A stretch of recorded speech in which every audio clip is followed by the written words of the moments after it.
All right, guys, continue. I just kind of walked into the conversation, so I mean, just kind of keep it going. It's a madhouse. I don't want to get in the way of it. I feel weird. I feel weird walking into this show. Dave was giving me a lot of his opinions on the gig economy and things of that nature. What was the conversation this morning? Just like kind of what we're playing today. Because it seems semi-lively, and then it seems like then it just ends. The Grim Reaper. Yeah, it just ends. A cloud of doom. I'm working through this. These are my issues. These are my issues. We don't want to bother you. Well, what kind of ideas did you have? I think we were mostly wondering how that big dinner went last night. Oh, jeez. Well, yeah, I had dinner last night with the old show, my old partner Gerry Callahan, Mike Minansky, Chris Curtis, and no Ken Laird. He did not show up. He's not happy. Still. Well, I talked to Curtis about it, and he's like, he just kind of wants to move on and get away from that. He's done with you. Yeah, I think he's done with the drama. And I said, I understand that. And I'm sure we'll be friends again. Well, that's it nice. was fine, but I guess it was fine. But there was tension. There's kind of tension in the air the whole time. Well, he fell into the drama basically, right? Who, Kim? Yeah, he's a sporty guy. Yeah, he wasn't even part of the thing last night. But it was just Gerry was in a good mood, but also kind of like he was mad yesterday. He's like, he said he was talking about me on our show yesterday, and he's like, yeah, you made fun of our spring book. Why are you doing that? And I'm like, what are we? Did doing? we? I don't even remember. I don't even know. I'm like, what are we doing? Like, what you're still worked up about this? Like, I have blown him the last couple of weeks, like way past. Like as I told him last night, half of it's bullshit. Like all these people tweeting at him. If they had listened to his show, he'd still have a show. Right. So all these people all of a sudden like, oh, they're mad because the people who brought me down brought him down. Yeah. Well, a lot of people like Gerry too. I mean, he's been around but they're forever. not on Twitter. They're fucking 90 years old. Like the guy who, and he's gonna get mad now. I'm kidding, you pussy. I'm kidding. Why are you saying that about me, Kirk? Last night kids love me. Yeah, went to the Border Cafe in Harvard Square last night. And I got there first. It was crazy. It was during that whole thunder, lightning, fucking madness, right? Where I thought when that happens, like humidity is supposed to drop. Oof. I ran this morning. Let me tell you about this humidity. My God. Disgusting. The heat. Fucking disgusting. Marron. Oy vey. How many? I mean, honestly, how many nice weather days a year are there? If you really think about it, I mean, what 10? It sucks. Anyway, global warming. How about we cool it down a bit, huh? Yeah, global warming. Was that kind of the point, though? I guess. Yeah. Anyway, so I get there, and the guy who's the general manager of the restaurant or whatever, which I love. I love that title anyway of a restaurant general manager. Like he's like very big and important, like a sports guy. You make deals and like sign people. He comes over. He's like, "Oh, how's the podcast going?" Very nice. And he said, "I'll get you a table right away, Mr. Minihane, right away." And I said, "Right by the window." He's this older, in his like late 50s, I'd say, overweight, kind of nice, very nice guy, like a Joe guy, Okay. And I'm like, I'm actually eating here with Gerry. And he's like, Jerry's coming here? Ooh. And for a guy like that is why Gerry Callahan will have a future in radio. Political radio? Yeah. That crowd has nowhere else to go, really, for like, I don't mean that even like in a bad way, but like he's their guy. Yeah. They want to hear him this next year for sure. Fucking shit all over the Democrats and these horrible congresswomen. They're the worst. You go back. He's right. Go back. These millennials. AOC. You can't even spell. These parody accounts. These parody accounts suck. But he's their guy, and there's no that's to me like nobody else in Boston now that I'm gone. I felt whatever. People listening around the country. And by the way, I did notice after going to Barstool for a day even that a lot more tweets came from all around the country yesterday. I did recognize that, and I spoke to people at the corporate offices who would like more of Kirk Minihane in New York. Oh boy, that's all I'm going to say. I warned you. That's all I'm going to say. Oh, wow, gee, Dave, what an insight! What a Magellan you are! What a vision! What an ability to! Wow, you warned me. I can't believe I didn't heed your warning. Oh boy, his foresight. By the way, when was this said? Last week. What did you say? I said that you're going to cause a stir. They're going to want more of you there. He started with, "I'm warning you, Kirk." Wow. Wow. Anyway, so yeah, I thought of Gerry last night driving back. I was like, geez, that guy, those guys, are going to, in the next year, going to need somebody to guide them through this, particularly if, God forbid, Trump loses. Yeah. Which he will not, by the way. He will will not lose. No chance. Zero. None. I know you're a political animal, but there's no chance.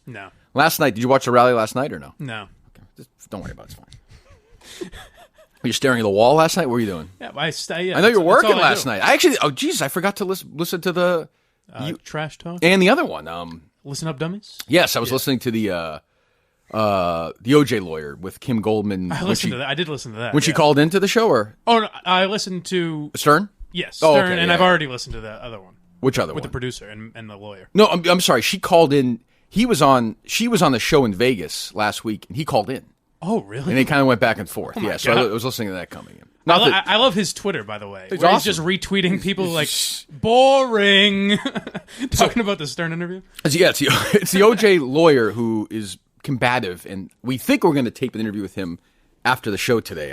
I have very many doubts about that. Yeah, he was not an easy person to communicate with. And Mike, that was part of our conversation. Mike told me that as part of that podcast, the producer aired a conversation that she had with him. Yes. And that proves how difficult he is as a human being, right? Well, I think all the conversations with him, he's going to be a tough conversation. Yeah, it's not going to be easy. It's not going to be easy. Juice's lawyer. Yes. Speaking of the juice, Mike, let me tell you about Roman Swipes, okay? Ooh. If I may for a second. Please. GetRoman.com, GetYourMan.com. You go there right now. You get $5 for your first month.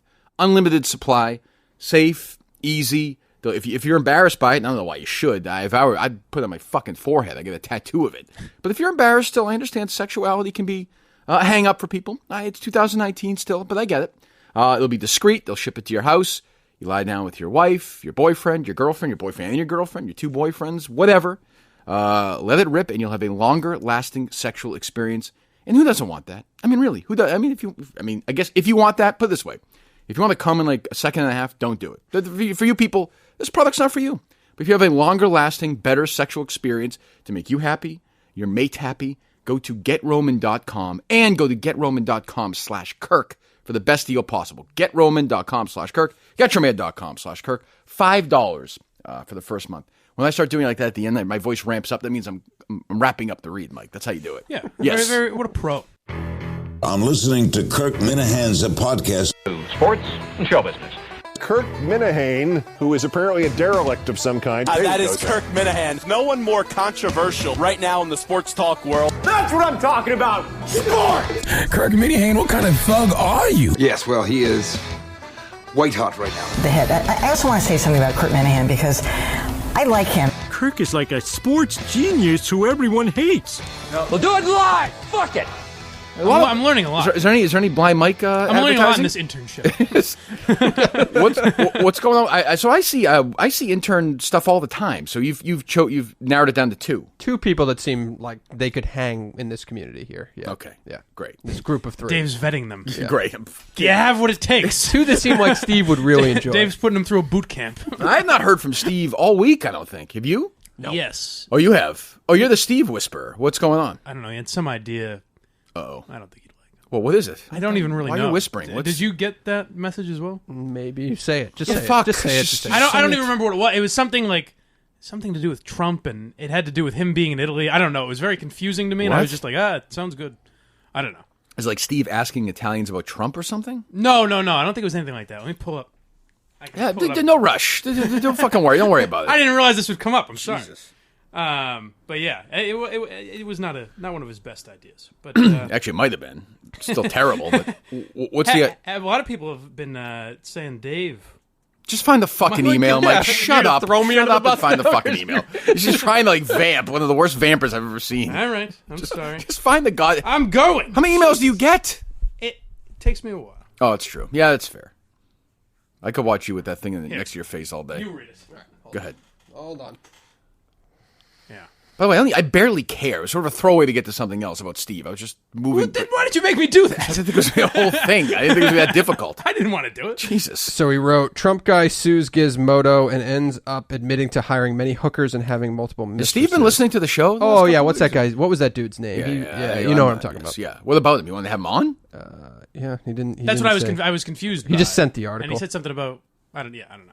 I wonder what Steve thinks of the show. I want to read this whole thread really bad. Why? What is it? I don't know, but I feel like there's some Oh, really, yeah. Oh, there's really there's interesting nothing stuff interesting. in here. Go ahead. There's no shitting on anybody there? Oh no, I don't think so. No. All right.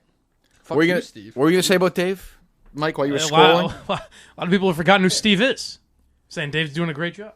I've not seen a lot of that. I saw people criticizing the audio quality. Dave told me. Dave told me what a great job he's doing. Who criticized the audio I quality? saw a person on Twitter, and of course you jumped on them right away. That was for Sirius, by the way, that they turned Just your saying, volume down. I'm just saying. Some people said Mike was much louder. Oh, yeah.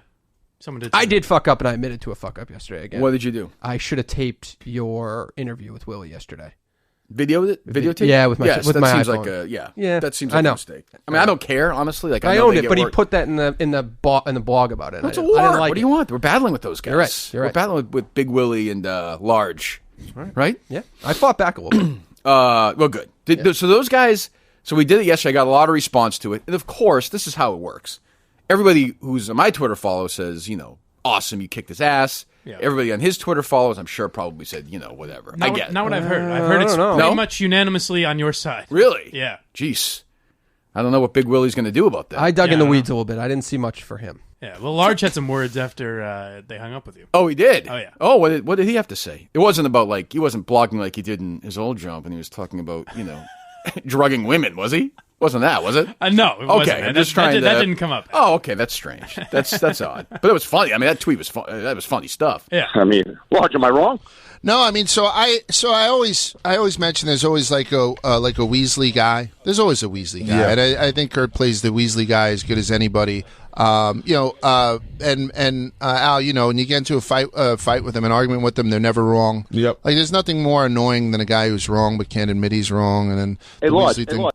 Jesus Christ! I don't know what you were wrong about. Let's survive that beatdown. By the way, I'm kidding about Large. Like, yeah, you can. I don't care. Right, whatever. It doesn't matter to me. I don't think anybody should be fired for any of that shit. It's stupid. And by the way, honestly, he seemed like a very nice guy.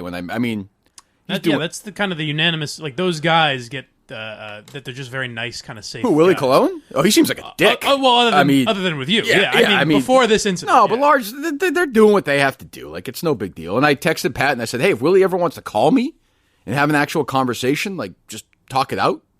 Call me anytime. I don't care. I don't know, whatever he wants.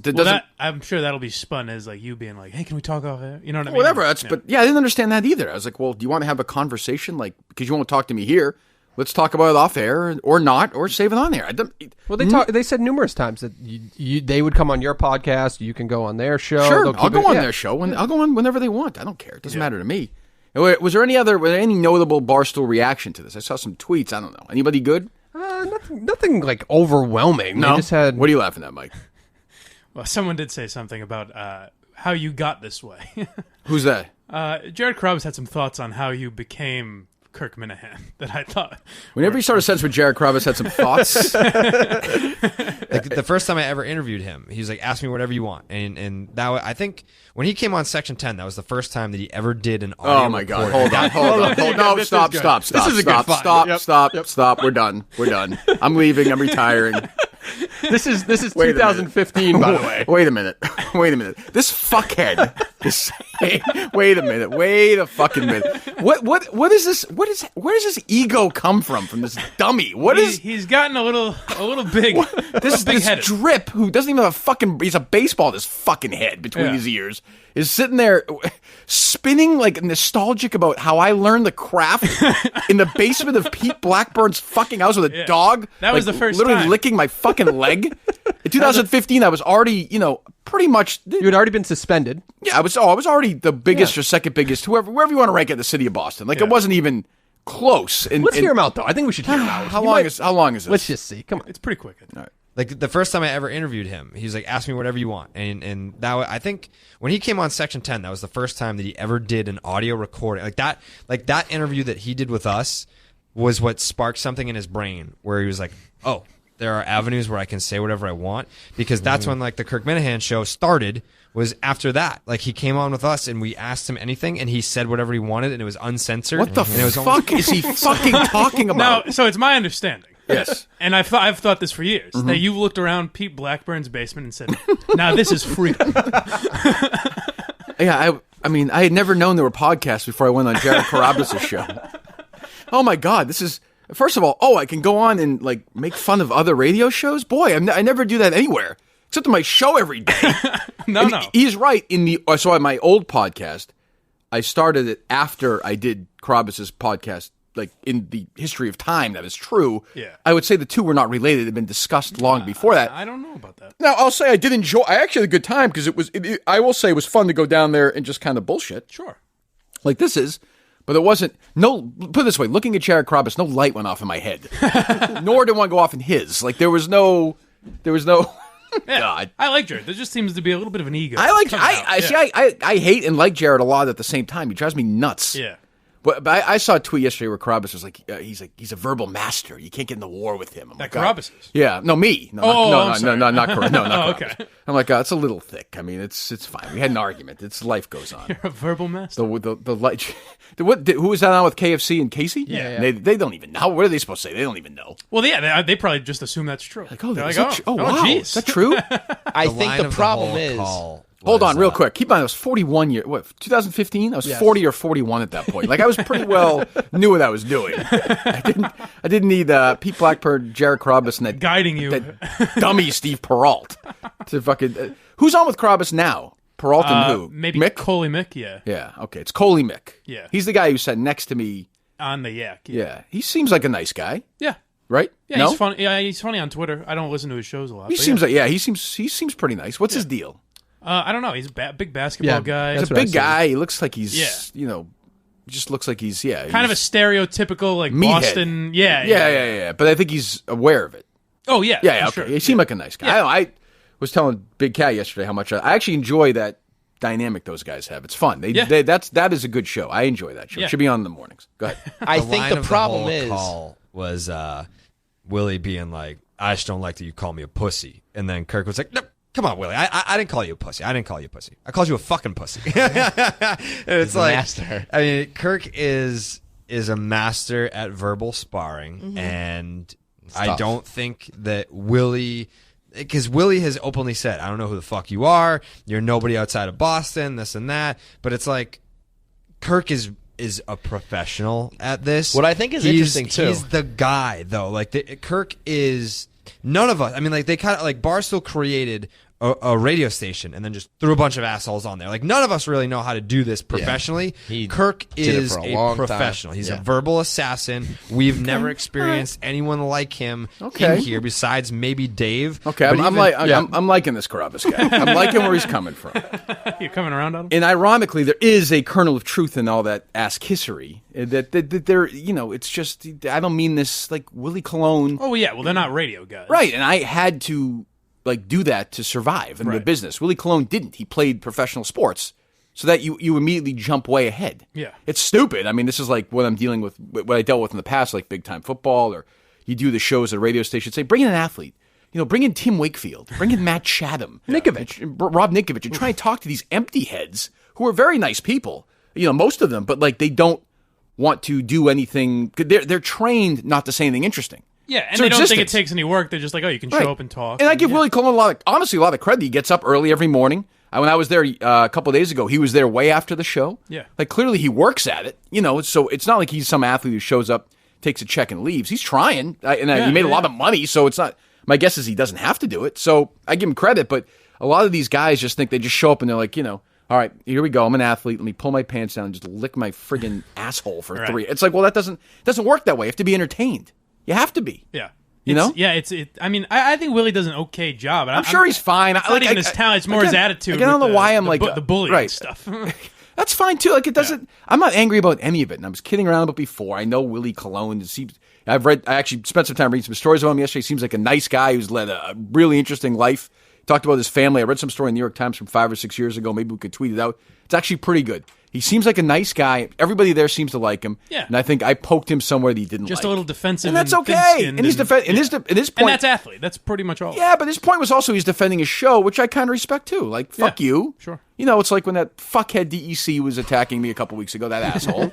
Well, you fight back. Yeah, right? Yeah, but he fell on the sword. Will Willie fall on the sword? I don't get the sense that Willie's going to fall on the sword. No, yeah, I don't either. He'll fall on my dick, though. Hey! He'll fucking fall right on my dick if he's not careful. Cocksucker. Yeah, slide right on there, up and down. Fucking come right on you, Willie.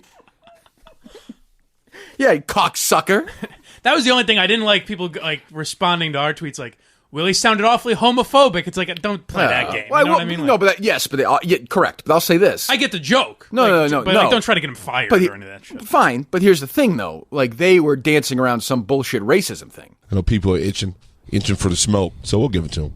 Tribe Called Quest is nice and smooth, though, isn't it, when you come back into that? It's my favorite group of all time. Get out of here, really? Yeah, my favorite group. Who doesn't love Fife and Shaheed and Q-Tip, the whole gang? Kirk doesn't like him. Well, Kirk's not a big, Kirk doesn't matter at this point. Racist. So. That's large, you said then? Yes. Yeah, I mean, again. I also think that was a joke. Yeah, it was a joke. Yeah. But it's a joke that's built on this bullshit that's been so. That'd be like me joking about his past. Like I said, do a Google search, see what his history looks like. If you want, they did it to me, do it to him. But you didn't come armed with that yesterday. You just did your thing. Yeah, I mean, next time I will. Well, the verbal master doesn't have to come armed with anything. No, I'm just saying. No, but I mean, next time I will. Okay. And I'll poke around and find out things about them.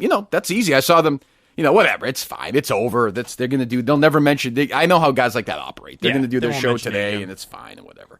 And they both seem like nice guys. And Large is going to be at Rough and Rowdy, I think, this Friday, right? Yes. So good. Excellent. That'll be good down in North Carolina. Do we have the website for that? Roughandrowdy.com? BuyRNR.com, I believe. What is it? BuyRNR.com. BuyRNR.com. You going to watch it or what? You bet. That's exactly what I'll be doing on a Friday night. I will not be watching the British Open on TV. I'll be watching Rough and Rowdy. Good company, man. I'd like to go to it. I mean, for me, that's a great weekend. Go down it's in Fort Bragg, right? Or no, where is it? Yes, you're right. Fort Bragg. Yep. Thank you very much. Anything else? Any other loose ends on that before we move on to other stuff? Anything? No, Do you hear anything? As far as the Barstool breakfast thing? No, Yeah. I cannot believe that that's about Carrabis thing, that first one. Forget the verbal master thing, the one where I learned his knee. That was great. I loved that. Where he's like, Kirk just looked around and said, This is the place. This is the mothership. Nirvana. This is the place to be. I should leave my job and just hang out with you guys. What do you have on this week? Alfredo Aceves? And that's the other thing, too, is like it's the Section 10 podcast, so you're really like, I could talk baseball wherever I wanted. I mean, I think God, I don't remember. I think we talked. I think you talked mostly like media. Yeah, and I think we did a couple of like Red Sox were terrible. I forget. We did a couple of like things. Oh, really? It's a localized story.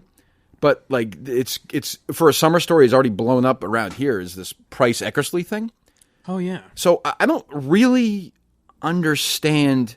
It seems like everybody's mad at Price, right? Yeah. So there's a story in the Globe. Chad Finn wrote a story. He was the purported media critic in the Globe. He wrote a story like a long profile, like an ass kissing Eckersley piece, right? Right. Just like so, whatever. And he and David Price had an altercation a couple of years ago on the plane. And Finn asked Eckersley about it, and Eckersley basically was like, I never want to talk to him again. And then Price barked back at him, right? Yeah. So what's the big deal? Why is everyone worked up? Just because there's nothing else going on? Yeah, it's just a boring week, I guess. And people still hate David Price on some level. Well, Price is a dick, but like, I don't know. Like, it sounds to me, what Price said was he tried to arrange a meeting with Eckersley. Eckersley blew him off. Yeah. Price said he was wrong, and what else is he supposed to do? Like, I have no use for Price either. Right. I remember we did an interview. Every year we used to go on the spring training, which sucked. And we did an interview with Price his first year. And before the interview started, Gerry would always try and be nice and like talk to these guys, and I would sit there. Hey, what do you bench? What's the word what's the word that's used for me? Not aura. There's an aura. About no, but like there's what did that? I'm the biggest doucher or whatever. Oh yeah, the biggest doucher right on the planet. Where's she, by the way? Have we heard from her? She will not get back to us. Okay. Anyway, I saw she's in that world where she communicates with the Hillman crew, and I am getting closer. I'm just going to say this with stuff like that, not responding. I'm getting closer to sending the hounds after the Hillman morning show. Why Hillman? Just because I feel like it. Really? I feel like snapping my fingers and sending the Minifans on a journey. I don't even think you have to tell them. Yeah, they're kind of they're bordering on that. Haven't I just though? Haven't I just? I don't know. Anyway, no, I like them. Leave them alone for now. Actually, I don't even like them. I don't care. Anyway, so we're doing the interview with Price, and there's a little talk before. Like Gerry would always be like, "Yeah, where are you staying here? Oh, we got Miramar Lakes is great. They got a great pasta place. It's Even great. at Twin Peaks, the beer is so cold. My wife is great. She's able to she'll go on her phone and find a hotel room and book it. It's unbelievable." So the beers, you should go. Have you been there? The beer. Oh, they got a great movie theater. There's stadium seating. So most of them are nice, and they go back and forth. And Gerry was always good at that because it disarmed them. They kind of knew who he was anyway, so it always made it better. He's good at that. Where I sat there with my body turned, I was so uncomfortable. And Gerry said to That's very unlike you. Gerry said to Price, he's like, "Yeah, I saw something about your dog on Twitter. What's your dog's name again?" And Price looked at him like, "You don't know my dog's name? It's Astro." Like he said it like Like, how dare you not know the name of my dog? And douchebag. I remember Jared and I, Unbelievable when the interview was done, I think we were on the air still. We're like, this guy's an asshole. Like, Yeah. Like, what a great pitcher. And he doesn't have to be a nice guy. It doesn't matter to me. But I'm just like, he thinks like he's better than. You would say he's an asshole, even though he's an African American pitcher? That's true. He's a great guy. He's might great. have to he's a contact some people guy. about that, Kirk. It's like the great Andrew Jones, one of the great pitchers for the Orioles. Who could forget those years of him pitching for the Braves? Maddox, Smoltz, Glavine, and Jones. But yeah, I was like, oh, that's kind of. I remember saying that day, I was like, not going to work here for him. Not going to work. Yeah. And by the way, not even like if he signed with Seattle, he'd be like that. Some guys are just like that. Oh, right. So I don't know. I found it interesting. But the other thing I found interesting was the writer, Chad Finn, who now has a story that's got buzz all over the place, goes online and is like, I feel so bad that this happened, and X a great guy. And I'm like, what are you doing? Like he feels bad that he started it? Yeah, like this is your job. God. You're writing a fucking story. Like, what is happening to the world? I don't know. Like, everyone's because you know why? Because for the first time, he wrote something that got some, other than, about us. Yeah. It was about the Red Sox. He thought it couldn't be safer, right? He's going to write a fawning thing about Dennis Eckersley. Fine. Like, everyone likes Eckersley. Right. I haven't watched a Red Sox game in years. Honestly, in years. So I have no idea if he's as good as everybody says. I don't know. It seems like he's not bad. I mean, he's not bad. He doesn't make you turn it off. Here it is. Because I wrote a profile of Eck, and it's a piece of his story as a Sox broadcaster, I really wish this hadn't turned into a shitstorm, because all I did was answer my question honestly. You don't wish it turned into... Isn't it your job? Yeah. Every time you write, you want to turn into a shitstorm. Your job is to make people talk about it at the very least. And that's what people are doing. In my old place, Alex Reamer took that quote and turned it into what's aggregate? Is that what it's called? Yeah, got a headline going, basically saying Eckersley hates Price, right? Right. Smart. That's what you're supposed to. That's your job. That's Alex's job. And I think Reamer even said, like, I took a piece that would be the most controversial, and I wrote about it. Right. And the guy wrote it. He should own it.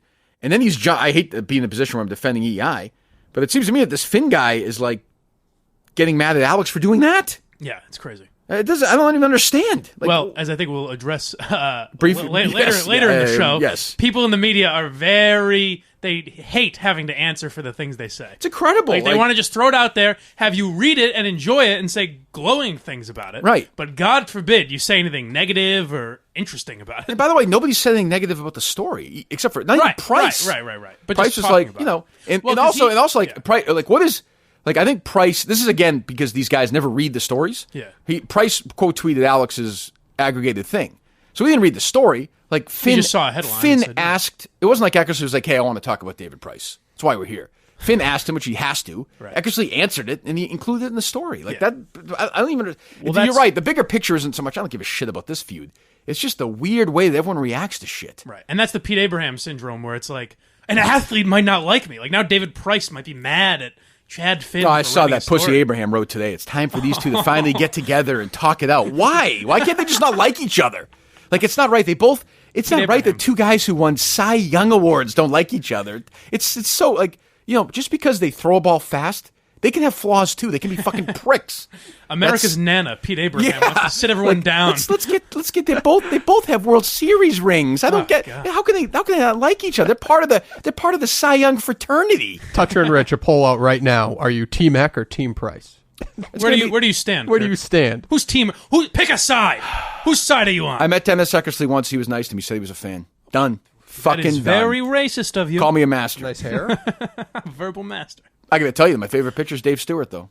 Ooh. Teammate of his in Oakland. Oh, my God. Yeah, that's right. Black guy. That's what I'm saying. Okay. You didn't know that. I could tell by your reaction. I didn't know. Don't worry. I don't know. CC's about I don't know 80s A's. Andrew Jones. Thank you. What is the poll result? Touch and Rich had blocked me years ago, so I can't see it. It's literally 6 seconds ago. Let's see. They have 12 votes. Already going to be Eck way ahead, though. Ooh, 100% Eck. Yeah. Oh, wow. Yeah. David, you know why. Boy, I mean, we know David why. Yeah, we Boston. know why. Boston, come on. We know why. Gold standard of racism, to quote my good friend Jamel Hill, who has blocked me on Twitter. Oh, man. I never get the Twitter blocking. We'll get to the I'm stuff. blocked by David Price, ironically. Are you really? Yes. Well, I'm sure you said something to him about him, right? Said he was not very good on the mound. He probably has like. It's always amazing to me. He probably has like 2 million followers, right, or whatever. Yeah, I mean, how does he even see it? Who knows? Because he reads every single one, probably. Jesus. And he favorites all the nice ones, and he blocks all the mean ones. Oh, he's like that.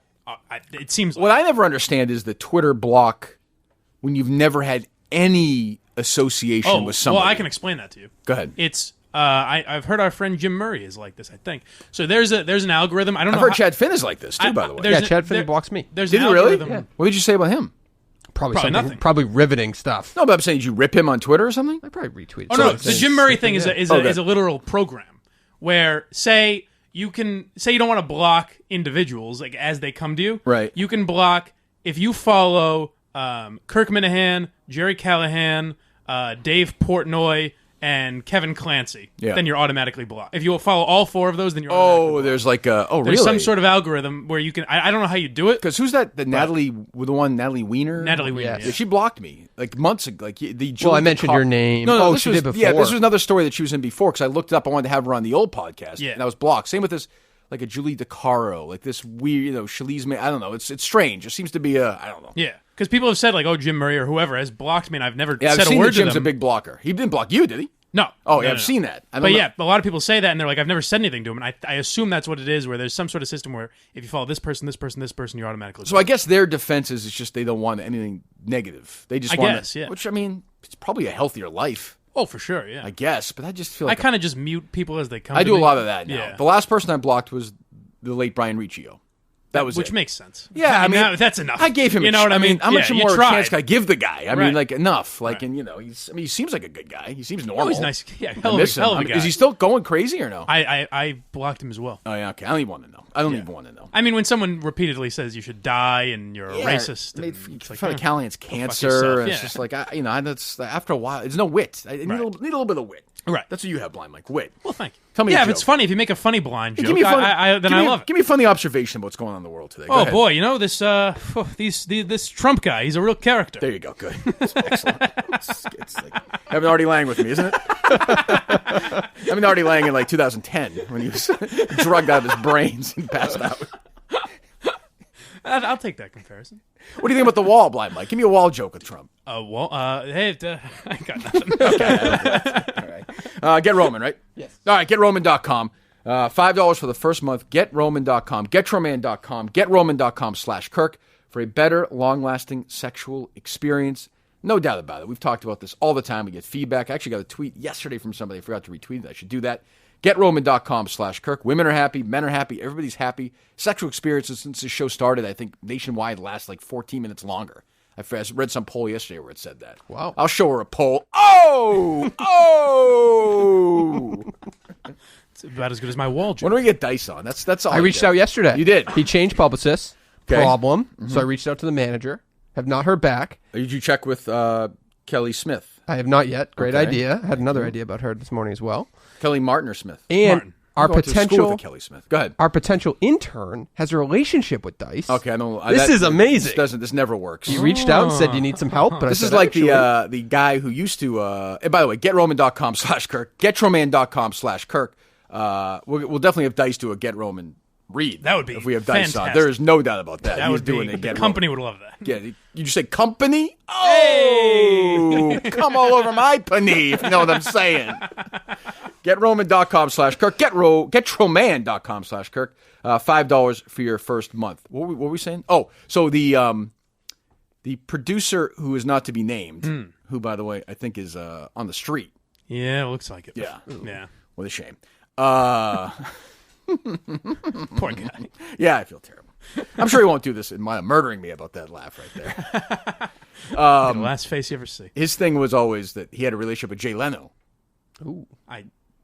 What? Yes. He's like, I'll get Jay Leno on for you. So I was like, Guaranteed that means he called the other show that he works for once. Yes, correct. You know what I mean? Yes, no doubt. on like a book tour." Yes, and he talked to him. doubt. Yeah. He did 5 minutes with Hillman in 2007 A or something. relationship. Yeah. About his With new car Jay show. Leno. And he came the next day. I was like, great. I would love. For me.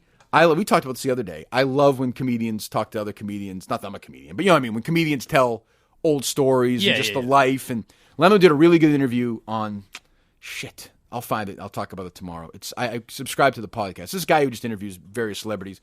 And Leno talked about the 70s and the Laugh Factory and Mitzi Shore and Letterman and that'd be good. Seinfeld and all that stuff. Seinfeld did his Leno was talking about when he did his first appearance on Carson as a stand-up guy. Yep. He said if you listen to it, and then I went and you could you can hear, he described the laugh, you can hear Robin Williams laughing because he brought Robin Williams with him to the first appearance. I don't know. I love shit like that. Yeah. You know, I just do. So I was like, great. I would love to talk to Leno for 45 minutes. I don't care that I'm finding that funny. It doesn't matter to me. Like, it's an interesting life. And he comes back the next day. He's like, I talked to a guy who knows him. He's like, we could probably maybe get like 3 minutes. Like maybe. I'm like, okay, I guess that's just never, ever going to happen. So I know Dave Portnoy if you ever want him on, by the way. Oh, good. Yeah, I can do that. Do you watch the Seinfeld? I can hook that up. Do you watch the Seinfeld Comedians of Cars? Yeah. Not really. I've watched a few. It's guest reliant. It's fine, yeah. The one with Leno is actually very good. I'll tell you what I hate about the Comedians of Cars is like I watched the one with I think Jim Carrey, and it starts with I watched it for like 2 seconds. He answers like hello, and Jerry's like, hey Jim, and he's like, oh, is Jerry? Is this Jerry Seinfeld? Right. And it's like we're recording you. Right, you know this is so that part I didn't like. And I try watching him so carried out. Like the Jim Carrey thing now is tiring to me, where he's like thinks he's Andy Kaufman, and that's that's bizarre. It's like you're not, you know. But it's also like that movie came out 15 years 1999, ago. 20 years ago. So I don't know why that's the one with the one with Letterman's pretty good. The one with Leno's good. The one with Shandling is really good. Okay. I'm trying to think of a couple of other ones. The Chappelle one was good, and the Chappelle one, Norm is always good. Norm is great. Yeah, he's great. The Norm one is good. That's a funny one. That's another guy I'd love to have on. Though on Twitter, he's terrible. Norm? He just tweets about but golf. I think it's on purpose. I know, but it's still like purposely. It's maddening. It is. Like if there's a golf tournament like on the weekends, it's nonstop. And I will watch every second of the British Open this weekend. I'll DVR it. I'll watch it. But he literally is like, Brooks Koepka taps in for par at 6. But not even that. It'll just be like what. Sometimes it's just like bogey. Yeah, right. That's it. With no.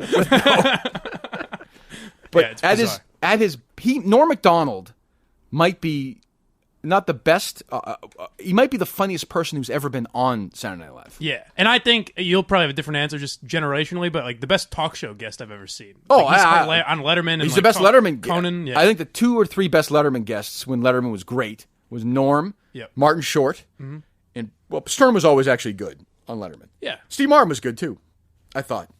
I don't know. Never saw him. But here's the thing, like, so I used to, like, again. See, I know Steve Martin is like a corny. Right, you know? It's hard to believe that he was, I understand, but it's hard for me, like, when I was young, I know I'm old, but, like, I have no idea who's on fucking Colbert or Fallon tonight. Like, it used to be an event, whoever. Even now there's so many shows. Right, even like my parents growing up, like, Rickles is on the Tonight Show tonight, right? So it was an event. Or for me, it'd be like, whoever, Martin or Stern. When Stern was on Letterman, I'd be all excited all day at school. I'd freaking tape on the VCR. Now it's just, Rickles was one of the best, too. I watch old Rickles. Rickles the best ever. Yeah. He's the best ever. He's probably the best talk show host ever. Martin Short was always funny. But, like, I'm sure there are those people now. Well, now it's more like what we were talking about with Stern, where it's like you have to get an A-lister. And like with fucking Fallon, they have him play ping pong. That's what I mean. Or it's like, but nobody talks about the interviews anymore. Right. It's all about the stupid little game that Jimmy Fallon gets on played. YouTube. Yeah, it's like Justin Timberlake and Jimmy Fallon. I dress up like the Beatles. Car karaoke. Or the Paul McCartney goes on that Corden karaoke thing, right? Which is the probably 50 million people watched it. So I don't know. I don't understand. It's like just singing. It's lip syncing. It's not even karaoke, which I don't get at all. I don't get. I actually watched the McCartney Corden thing, and it was actually really well done. Yeah, really? So I like. I'm not a huge McCartney fan. I'm not a huge Beatles fan. Yeah. But like he got in the car with them and they sang, and then they went to a little bar where McCartney started. Yeah. And they kept the curtain down, and they had somebody go and put a quarter in the jukebox. Now, of course, James Corden is the bartender, so I don't think it's that. Yeah. And then the thing went up. It was McCartney. It was cool. It was well done, but I don't think. I don't think those people are like. I don't think Corden's funny. I don't think Fallon's funny. What I really hate is like the girl that came up with carpool karaoke. If you ever look up her Twitter bio and shit, it's like the writer of Carpool Karaoke, and it's like, what do you write for that? I don't Congratulations. Understand. I don't know. What is going on with these talk shows? What's the deal? Why is it not? Why aren't they funny? When I grew up, it was Carson, and they'd be a great panel. And these are all skits. You don't need skits. These people are stand-ups. They're all sitting down on these shows. But I was younger. It was, hey, this guy's on Letterman. This guy's on Carson. It's not like that anymore. No. Now it's just you're on whatever. It doesn't. I don't know. And they're does on it really every matter? Show. I don't know. They're on every show too. Like they'll do Fallon, Kimmel, and Colbert all. But like, who is the Steve Martin of today? Where when they who's that guy? I don't know that there is one. Who's the comedian up to? That's a great question. Like Seth Rogen. Oh, just the comedian in general. I thought you meant as a guy who's a massive. So Martin in like say the late Kevin Hart. I guess like maybe? A massive star that's actually active doing interviews. Yeah, like Martin was like the huge movie star. Yeah, and a great comedian. Like is Kevin? I mean, Kevin Hart, is he a great comedian? I mean, he sells out arenas. Oh, I know, but he's not my. Well, why is that? Not my thing. Well, I think he's great. I love Kevin Hart. He's funnier than Steve Martin. I think he's great for the world. My three favorite comedians are Kevin Hart, Richard Pryor, and my friend Bill Cosby. I mean, those are the three. Those guys are all great. Well, I agree with you on Cosby, of course. No, by the way, these fucking defenses of Cosby from Mike during the breaks are like we get it, Mike. Okay? The guy's getting railroaded. Enough already. Let the man live his life. He's in jail right now, right? No, I don't. Oh, he's not? I think he is, isn't he? Look it up. Is it weird? Was it like house arrest or something weird? Did Cosby wake up this morning in prison? Yeah. I mean, obviously. You might be right. I can't remember if he's. Obviously in he jail should be there, but it's weird to think that it's it's happening. He's in prison. We played that sound a couple of years ago. We could look it up of the episode where Cosby on the Cosby Show where he pitched this idea to the writers. Something a little huggy buggy. Yeah, the barbecue sauce that knocks the women out and it gets them all horny and they have sex with them. You know what happens when people eat my special sauce? Barbecue sauce. It keeps calling. It's so fucked up. Yeah. We played it. I was like, oh my God. Maybe the greatest thing ever is when Cosby was walking out of the courtroom and yelled, hey, hey, hey, in the Fat Albert voice. Jesus. It's like, that's just a guy that has stopped giving a fuck, I guess. He's one of those guys that everybody always says, like Rock and Seinfeld, that he was this huge influence. I never found him funny as a comedian, ever. A lot of people say that. It's pretty mixed with him. Yeah, I never found... He was very clean, so it might just be... That's for Seinfeld, I could see that being his... Yeah. But is Seinfeld... Do you think Seinfeld's a great comedian? I don't love his... I mean, I'm obsessed with Seinfeld, the show. I love the show. Yeah, me too. But as a comic, he's not... No. I got an email from somebody saying I could go see him in... Mohegan? In a couple... I was like... Yeah. I had tickets offered to me, and I was like, nah. Well, I got 10 tickets offered me, Mike, okay? I got a chance to meet him. I was going to open for him, okay? Jeez. I wasn't bragging. I'm saying... I'm agreeing. I said... Wow. I was like, eh. Wow, look at you in the comedy world. Wow. Wow. Well, I'm just saying, Seinfeld's jokes you've heard a million times. It's all the same shit that he did 30 years ago. So it's not new? Some of it is, but not a lot. Okay. Yeah. Anyway, so what were we going to get to before? Oh, so I don't want to do any of the lawyer stuff today because I don't know if we're going to get them on. You know what I mean? So I'm not sure that makes any sense. Yeah. Do you want to do this is somewhat Boston-centric, but again, sort of bigger picture stuff. I was fascinated by this yesterday, this appearance by Shirley I thought you might want to get to that. Yes. Leung. So backstory, best I can. Shirley Leung was the opinion editor for a while at the Boston Globe and a columnist and of Asian American descent, I believe, and took great umbrage with Christian Fourier's impression of Don Yee that led to this whole shitstorm at EEI. Also hates me, hates Gerry. She worked in conjunction with Bob Murchison, which she confirmed to me on the phone. She would get information from him, and then she began contacting advertisers as a columnist for the Globe. No. Not contacting them, merely, Well, right. Well, we'll get to that in a second. Nudging them in the right direction. So, and of course, I've asked her to come on the show, come on the podcast 5 million times. She'll never do it. I had about a 45-minute phone conversation with her in the middle of this, I don't know, a year ago. And she said, I brought down Kevin Cullen, so she wants to bring me down. So, okay, I guess I respect that. Yeah. But I appreciate you being honest about it all the time. I try and be as honest as I can. So, Gerry's gone now, and so she won. She got rid of us both.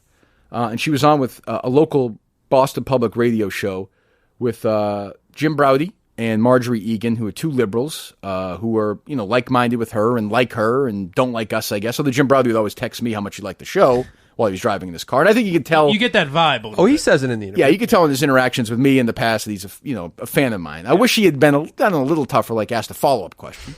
Chose not to because, I mean, they're journalists, too. Like, Marjorie Egan's, I will say what Jim Braude did is more than you would get almost anywhere else. True. Which is more of a statement on media. But I think Jim Braude knows that I'm listening. Yeah. But he knows this is going to get played. Marjorie Egan's a writer for the Herald and the Globe. She's never read anything anybody's ever read in their fucking life, but that's okay. And she's on some show where they, it was funny to hear their reaction to the ratings of my old show when they were down. They were like, oh my God, those ratings are great. Like, fifth? Like, what? There's a number that high? Like, keep in mind, this station that they're on is paid by the taxpayers. Yes.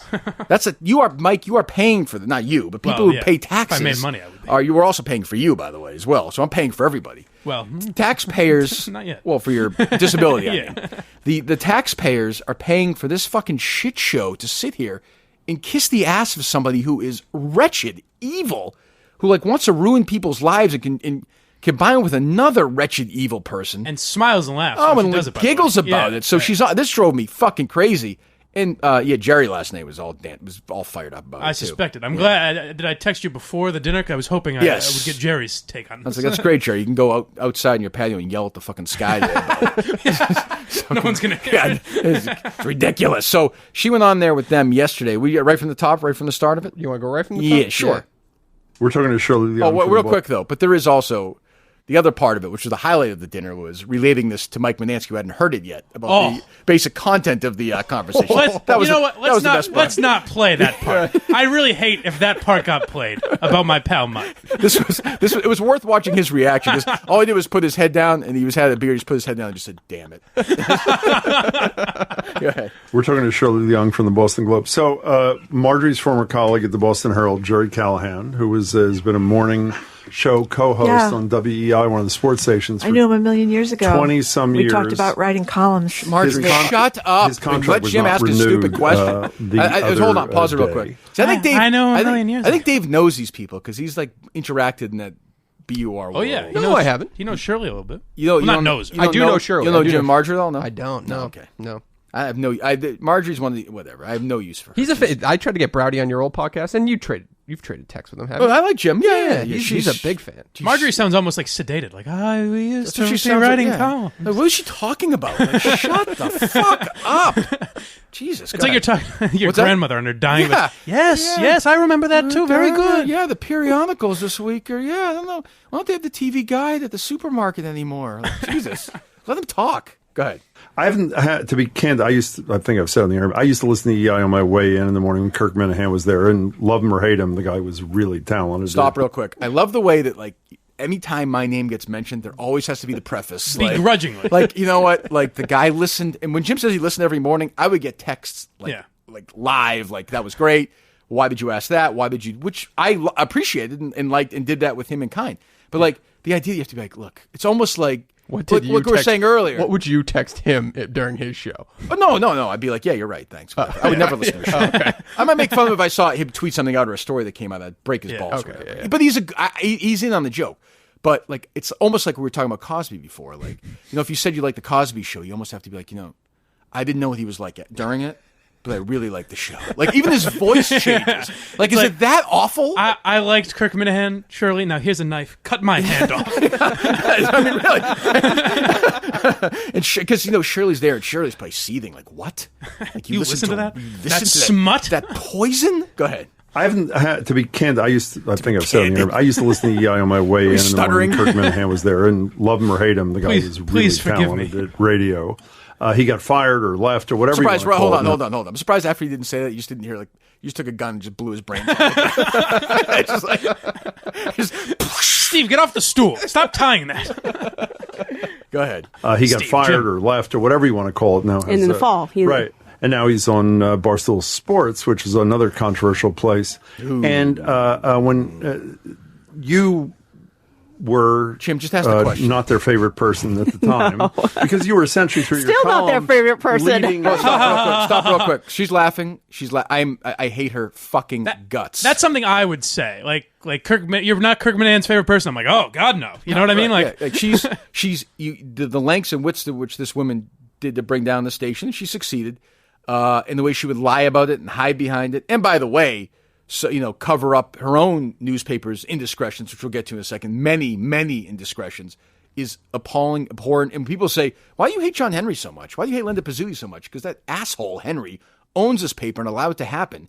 And his wife, and look, I'm not going to get in the way of true love. True love is true love. So that part of it I totally understand. Sexual relationship. It's like the Princess Bride. Like they just belong together. They vibe sexually. Yeah, he doesn't even he doesn't need get wrong. He's a horse. He goes all day. Yeah. I understand that. He's the anti-get. We should get a picture of him today of John Henry's face and Linda Pizzuti licking their ice cream, and play please a cut of me saying that John Henry is a man who doesn't need get. He's all man. It takes him Roman so my dick doesn't go up inside my body. Yeah, it takes him hours and hours and hours to come. The guy's a fucking animal. Linda's probably like, oh my God, please stop. Please. Too much. He takes Get Roman. You know what? He takes Get Roman to come quicker. Yeah. That's what he does. It's the antidote. Yes. It's like those Chuck Norris things that are always funny. Oh, I always laugh at those. He doesn't push up. He pushes the earth down. I mean, how funny is that? It's great. It's great. Go ahead. Continue. Still not their favorite person. Urging people to boycott I the fucked with station their because lives. of some racist. Stop. I fucked with Gerry Callahan and Kirk Minihane and salespeople. And Kirk went to McLean's. He's going to jump in front of that train. It's so funny. That's how Lou Merlone should talk about you. Where it's like you shit on him, but it's like you're fine with each other. Yes, this we is like an each evil other. person Yes. who tried to ruin your life. Yes, you're right. Thank you, Mike. I got you, buddy. Station because of some racism there. You talk to advertisers. When I started listening again the last couple of days after Callahan was let go to see what the reaction was. I want to talk about that in a second. But both there briefly and online on social media, you are named a lot. As how do you react? I mean, named a lot meaning it's because of Sam Kennedy, who I happen to think the world of, the President of the Senate's duplicity. Some people argue, I think Minihane may have argued that himself. It's because of Shirley Leung's activism. It's because of the listener who has a transgender son who led a campaign against him. What's your Bob Murchison. take on all Jim. this? Go ahead. Well, first of all, I think it's what's lost in all of this. It's the ratings, stupid. I mean, right before Callahan was keep playing. let go, before the day before they said they were not renewing his contract, there were stories saying that the show. Was it Mutt? What is it called? Callahan and Mutt, or the morning show? Mutt and Callahan. Had fallen Mike to Manansky was his fifth place. Yeah. Do you think if they were, and 2 springs ago, that show, the morning show with Kirk and with Gerry, number one. Mm-hmm. Do you think if that show was number one, they would have let Gerry go? I'm so glad. I think the answer is on. That's interesting. Kirk, what do you think? Well, I'm going to say, first of all, good point by Shirley, and those ratings are accurate. But I'm going to say we were number one when I got out of there, so I think they were pretty comfortable not caring about the ratings, whether we were 1st, 8th, 12th, 26th. Yeah. Now, the ratings are, that's right, the ratings are right, and as Gerry listens to this, people, just drove away when Gerry was on the air without me. Like, people just said, we can't listen to this guy anymore. But what are you doing that for? Fuck you. But I'm kidding. But it didn't matter. I would say this. If they were number one in this book or they were number 21, Murchison, I think, struck a deal with Entercom, and Gerry was done. The show was number one when I left. And I didn't just leave voluntarily. They forced me out. So, and they don't bring that up. Like, the idea that they even say, like, well, whether he left or fired, whatever it was. Yeah. I mean, I didn't want to go to radio.com, that hellhole. I didn't voluntarily choose to go there. They were basically like, here are the 12 rules you have to abide by to stay on the radio, which I should read that email at some point. It's great. Or go to radio.com. So I said, fine, I'll go there. But we were number one in the book before I left, number one. So the ratings are immaterial. They were bleeding money because of Murchison, who fed information to Shirley, who then also contacted advertisers. So, this is the woman answering this question who knows the answer to that question. If Bob Murchison didn't exist and I decided to leave to go to Barstool, and Mutt and Gerry did the show to finish 5th or 6th, and Gerry took a pay cut or whatever this time around, he's got enough clients who like him. They would have made some money off it. He wasn't going to go anywhere. That wasn't going to happen. It's all because of Murchison. Go ahead, back to these 3 shitheads. Number one. Do you think if that show was number one, they would have let Gerry go? I'm so glad. I think the answer is an unequivocal no. First of all, how the fuck does Shirley Leung doesn't know anything about radio? How would she even know that? She's done no research. She's talked to nobody. She hasn't talked to Chad Finn. She hasn't talked to anybody. Nothing. So she goes out there and just makes shit up. And Browdy, who's a liberal pinhead puke fucknut, is sitting there going along with it too. Fuck that asshole. And all of a sudden, it's about the ratings, stupid. And it's like, what was it about when Kirk got fired? Why is that number? We were number one. How does no one say that? Dummy. By the way, because they don't know. Like, what about Kirk? They don't because they don't want to fight with that show. You listen to the tone of that show. Yeah. Well, it's for anyone that doesn't know, it's like NPR type. It's owned by the government. We just in case you're from other markets, and I know a bunch of other people in other markets may not know the inside part of this story. It's not even so much the story itself. It's a bigger picture. It should drive you fucking crazy to know that there's a station like that to people. I saw people yesterday from Cincinnati tweeting me, Pennsylvania, Florida, all our fine 50 states and the countries around the world. Just know that your fucking dollars are going to this bullshit. Like, you're fucking working, you're getting up in the morning. Me, I work almost 2 hours a day, right? So I got to work these 2 hours a day. And I got to go and pay taxes for these idiots to sit here and just, spread their propaganda and bullshit to each other and have Shirley go behind backs, call clients. When I talked to her on the phone, she's talking about contacting this and that and the NAACP and the LGBT community, all this bullshit over fucking. Did you ever hear that? We won't play it today. But did you ever hear that clip that she was purporting that she was going to send out where Gerry and I were racist? I don't think so. It's so dumb. We'll play it at some point. It's incredible. It's obviously sorry. But she's a lunatic. She's a fucking lunatic who rose at that paper to a point where she was the opinion editor of the Boston Globe. She directed the opinion of that newspaper because that fucking idiot, John Henry, thought, yeah, that's a good idea. I think I'm going to do that. This fucking dummy who somehow is a billionaire. I don't know. I hope this doesn't affect Jared's next ring if the Red Sox win the championship. Go ahead. Me? I mean, I wrote a handful of columns.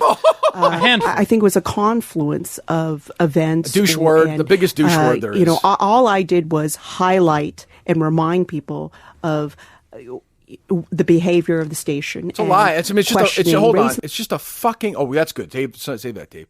She's just fucking lying. Yeah. She wrote these columns. She knew it would happen. She knew it would target. She knew it would bring people down. She wanted to do it. She succeeded. Just say that. If you say that, I've said this about Murchison.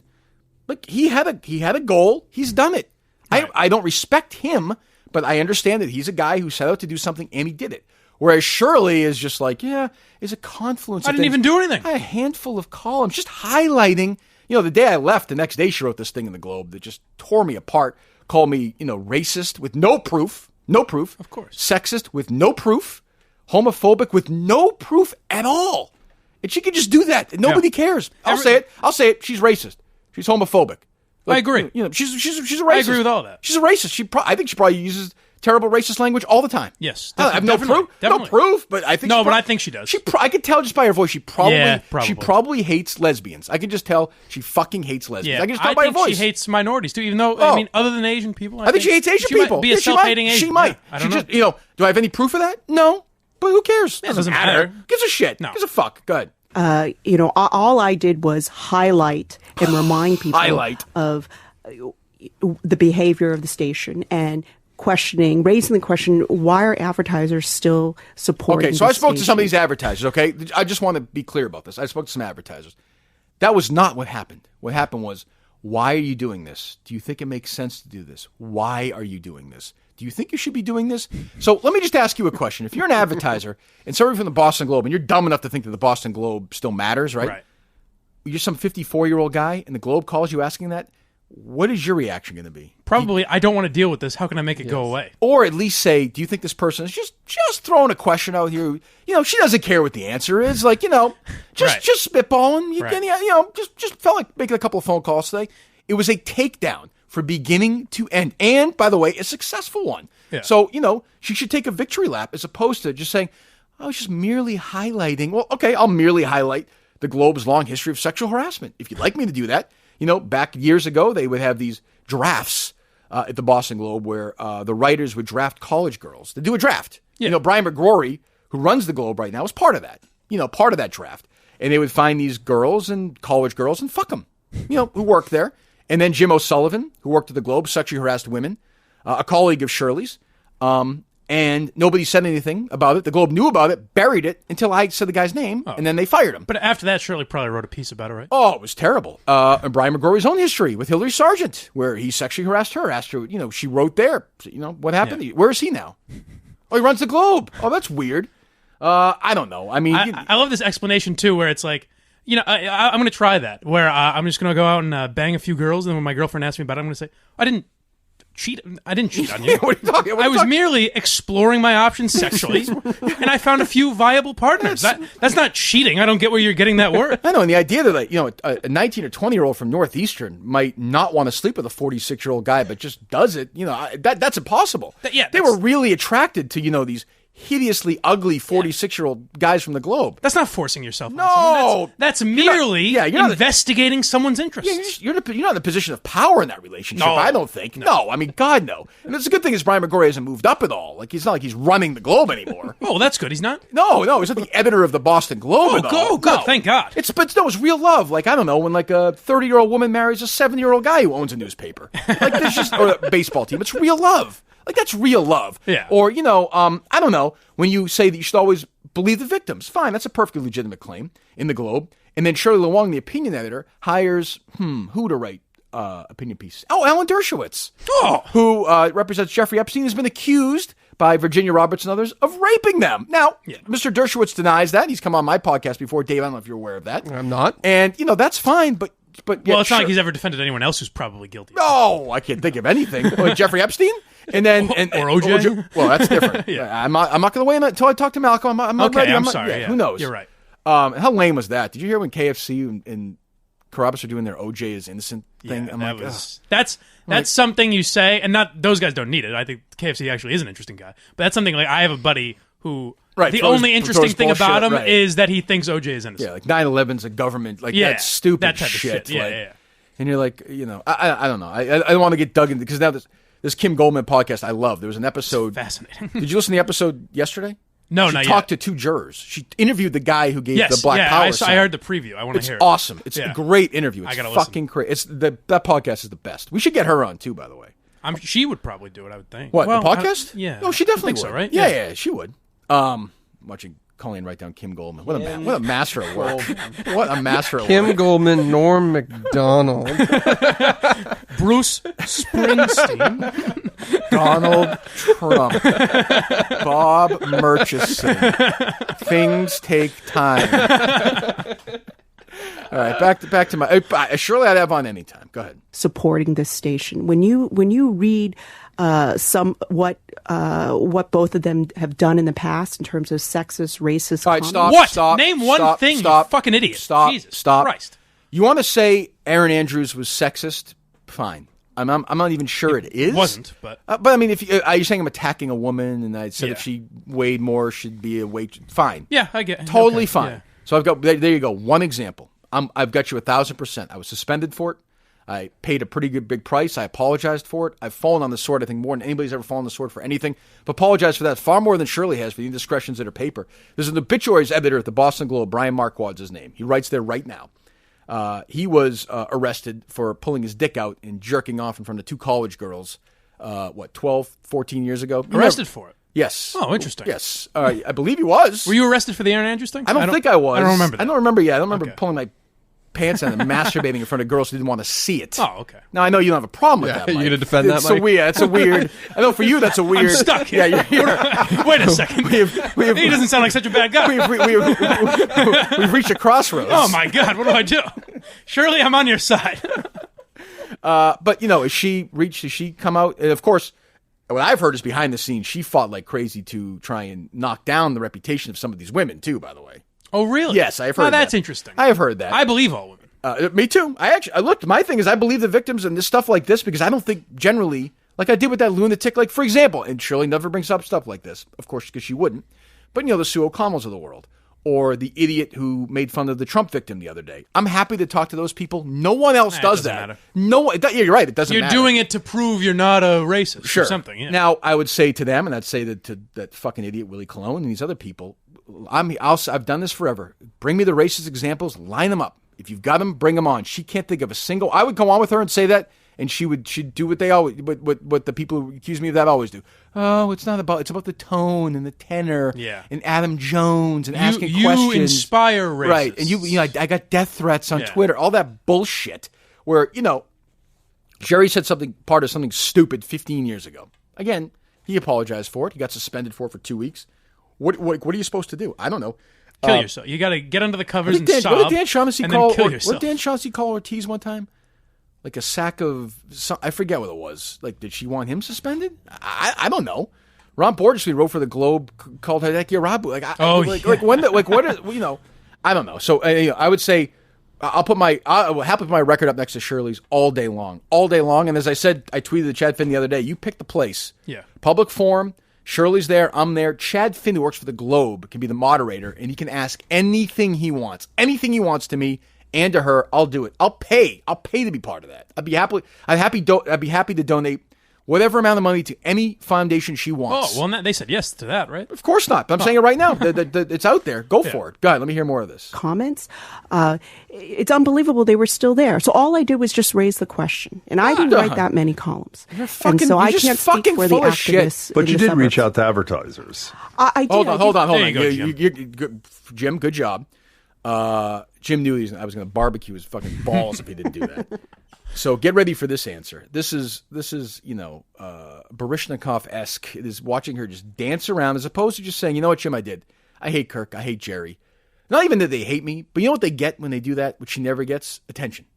Like, nobody reads any of her stupid columns other than the ones about me or them. Never. So go ahead. And so I can't speak for the activists. But you did suburbs. reach out to advertisers. I did. I didn't tell them to boycott. All I did was raise the question. Do you know that this happened on the station? That's fucking unbelievable. It's fucking unbelievable. They just sit there like that's the same thing. And the best part, of course she knows that. Yeah. All right, go ahead. Sorry. And if you do know, why do you keep supporting it? That's all I did. That's it. That's it. I wondered, is Fifth that bad? I mean, I don't think Fifth is that bad. Well, when you've been tied for first or when Minihane was there, they were actually beating the Sports Hub with Toucher and Rich. A lot of that. I mean, I hate to say this because I almost never criticize other people on the radio, and I'll say this is stop. We don't want to. Yes, we do. Yes, we do. Can I just say I called him? What did I call him earlier? A fuck. I forget. I'm a Jim Browdy guy. Yeah. He at least. I mean, Marjorie Egan's pathetic. She's not even a journalist. She sounds out of it. She does. She sounds like like Uncle Junior, the last season of The Sopranos. She's wandering around with her teeth out. Like what? What are you doing there? Morning, ladies. Yeah. And Shirley is. I mean, what's left to say, really? Like it is unbelievable. And of course, they take no phone calls. Nobody.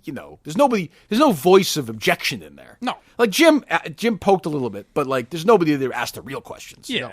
He did as best as he could, but he that's doesn't the Globe way. The Globe way who wants full transparency in the media, and it's all about the media. Keep the media alive. They don't want to answer any questions. Yeah, just not us. Not when it comes to us. No, a home of sexual perversion, and that's fine. That's the way they do it. But let's what? I'm kind of in the mood, so make me laugh a little bit, would you? Other people on the radio, and I'll say this as mildly as possible. The guy they replaced Minihane with is just not a big market. Now this seemed. Now, this seemed wholly unnecessary. Not for me, it didn't. This seemed my poor guy Mutt. This was just not all I was thinking. Needed. All I was thinking heard this was please tell me I see him at dinner. He's not heard this. Please tell me he's heard this. I just want to tell him because he's like it worked out perfectly. It's not done yet, right? They keep going. They keep going. All right, keep going. The guy they replaced Minihane with is just not a big market. Hold on for a second. Keep in mind, this is the show that bashes nobody. There's not a person on the planet that they go after. And by the way, keep in mind also, I love Mutt. Obviously, he's one of my best friends. I love him. I think he and I did great radio together. I like Mutt a lot. Jim Browdy has never sniffed the ratings Mutt just got. Like not even close. Like not even. It's not a way. They're later. They're astonished at it. I don't know if we have that. Yeah. Where they're like fifth. Oh my god! I think we're all astonished. Anybody listen to Mutt, but we would have Mutt on so the old show was basically it was me, Gerry, and we'd have a rotating third person, and we rotated 4 or 5 people. And my favorite was always Mutt. Like Mutt and I have been friends for the first person I ever did radio with was Mutt. More than Tangway, Mutt was your favorite. Yeah, because I love him. Because he was always good. Like Tangway would be up and down. True. And Gary's doing well, actually. I'm happy to say. Good to hear. But I love Mutt, love him. We've had our ups and downs. He took my job, not purposely, but he took over for my show. And there was some tension, but I love him. He's like my little brother. I love him. But when we did the show, always, we'd do a ratings breakdown of who got the highest or lowest ratings within the casting couch, we called it. Mm-hmm. Yeah. Every time without fail, Mutt would have the lowest ratings. And it was a total, it was a fluke. Nobody knew which day anybody was really going to be on. But it somehow always worked out that way. And it was...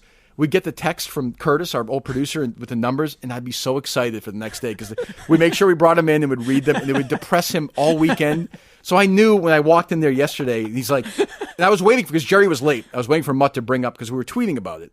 He's like, what? So what's going? Yeah, I can't believe this Browdy story. He's like, the Shirley thing. It's unbelievable. I was like, yeah, and I was like, oh, they kicked the shit out of you. I was like, oh, was it brutal? Oh, it was fucking brutal. Look down at his Kentucky mule. It was unbelievable. Go ahead. The guy they replaced Minihane with is just not. I like that Dave keeps starting with this. Well, that's what kind I of wondered. guy. He's Why like didn't they get someone else to go with Callahan? I think that's the big mystery. I mean, the reality is, Hold on. The great mysteries in history are who kidnapped Lindbergh's baby, who killed JFK, and why would this idiot? Why would they give this loser this prime piece of radio? I love Bradley's like, I know. He's like, I know. It's the great question in history. When I heard this, I forgot Shirley Leung spoke. I was like, let's just play this. Go ahead. Well, that's what kind I of wondered. guy. He's Why like didn't they get someone else to go with Callahan? I think that's the big mystery. I mean, the reality is there always been there for 20 really years with strong huge ratings. personalities. It was John Dennis, he used to be a TV sports reporter, and Callahan starting the thing. And then there was Minihane, who really is, I mean, he is brilliant at radio. He really has a talent. And they replaced him with a guy who everybody tells me, I've never met him, is a very decent guy who's just, I mean, he's not talented.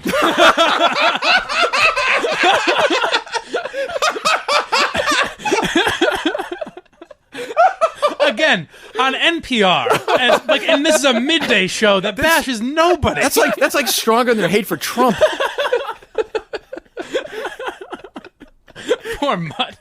What's great is Marjorie doesn't know shit. She is like, she was alive for the first time in the interview. She's like, you're right. She's like, we're like on this. Shirley, me, everybody can all agree. Both sides of the aisle can come together and say, you know what? Now that. All kidding aside, that was an abysmal failure. I mean, the great disasters in history, Challenger explosion, New Coke, all these things.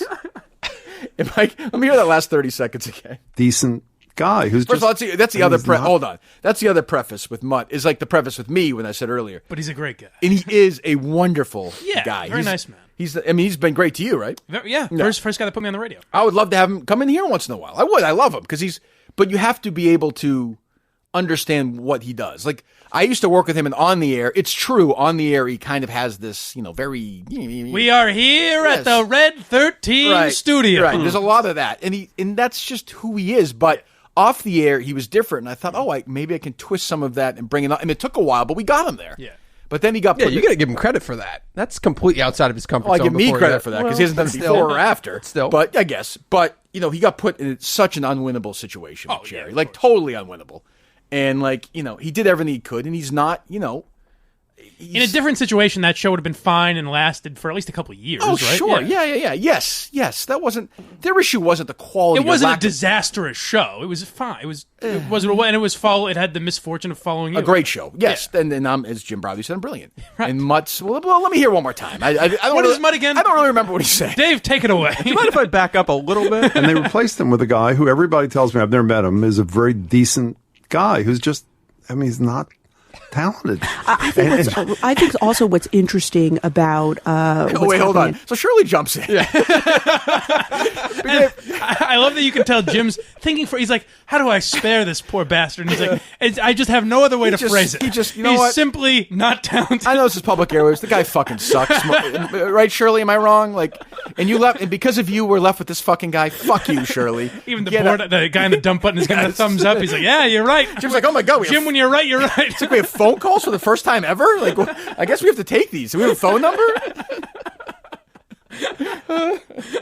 I love him. How could you not? It was so great to see his face when I mentioned it. Like I said, he just put his head down. Damn it. But consider for a second Mutt. This good guy who got put in this unwinnable situation. He got a primetime. He was a midday host for about 4 or 5 years at Lou Merlone. It didn't work out. No. Just wasn't a good show. Went to nights, got better. On With Us was great. Was part of a number one show all the time. Filled in for us, was great. Was much better, and then it got his big chance finally. And it was this awful situation. Yeah. With Gerry, who was still upset, was mad at me, was mad at Murchison, was mad at the station. It didn't really know Mutt very well, really off the air. So it was just this weird spot where Mutt had to jump in, and it was just, I actually feel bad for him. But we were running over the winners and losers of the whole saga last night at dinner, the four of us. Mutt, in a weird way, wins. He got a new contract. He gets more money. Yeah. He's doing nights. He's not even doing Red Sox. He's going to work he's not going to work between now and October.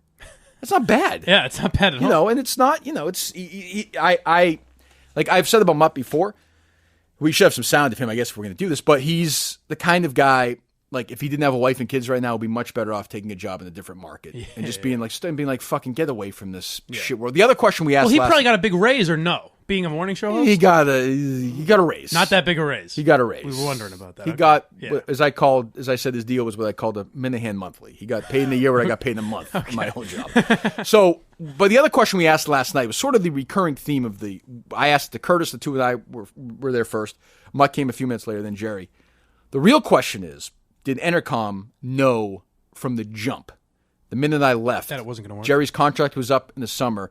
We're just going to plug in this pretend show and just play it along until Gerry's contract is up, because we're never going to ever beat Murchison ever. Not even a doubt. And they didn't want to pay both of you and then have to bring in a whole new show right away. I mean, we were the Hillman stuff in February, right? Yeah. So I mean, you know, did they just say, you know what, we'll put Mutt in here, and then we'll put Mutt back at nights when Gerry's gone and his contract's up. Yeah. So the whole thing was a ruse the whole time. He is a little cockroach, that guy. He survived a lot of nuclear disasters. Mutt? Yeah. He's not very talented. He's a survivor, though. Yes, but what's the word?